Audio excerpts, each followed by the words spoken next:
अब मैं 8वें अध्याय के मद्भागवत गीता का शुभारंभ करता हूँ 24वें श्लोक से। देखिए लिखा है उसमें, धूमो रात्रि स्थिता कृष्णा षड्मासा दक्षिणायनम तत्र चंद्रमसम ज्योतिरग्नि प्रापय निर्वर्तते। उन्होंने कहा है कि धूम रात्रि कृष्ण और दक्षिणायन के 6 मास इनमें जो योगी प्रयाण करता है, नहीं यहाँ से जाता है अपने शरीर को छोड़कर, वे चंद्रमा मस लोकों में जाकर फिर संसार में आते हैं। यानी चंद्रलोकों में जाकर के वे फिर संसार में आते हैं। जो दक्षिणायन के 6 मास इनमें जो योगी प्राण करता है कृष्ण पक्ष में, वो चंद्रलोक में रहकर फिर संसार में आ जाते हैं। शुक्र कृष्णे गति होते जगता शाश्वते मते एकया यात्यानावृतो मन्या आया वर्तते पुनः। और लिखा है कि शुक्ल पक्ष और कृष्ण पक्ष ये दोनों योगियों के जाने आने के सनातन मार्ग हैं।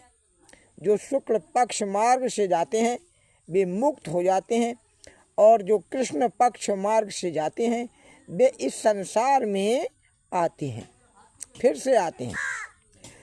नयते श्रुति पार्थ जानन योगी मुह्यते कशन तस्मात् सर्वेषु कालेषु योग युक्तो भावा अर्जुन। हे पार्थ, जो योगी मोक्ष और संसार के देने वाले इन दोनों मार्गों को जानते हैं, वह मोक्ष में नहीं पड़ता, वह मोह में नहीं पड़ता।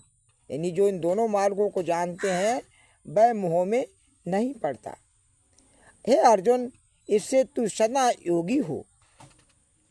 उन्होंने लिखा इससे सदा योगी हो। लिखा है आगे, वेदेषु यज्ञेषु तपः शुचैव दानेषु यत् पुण्य फलम प्रदिष्टम अत्य एति तत् सर्वमिदं विदित्वा योगी परम स्थानम पैत चाधम।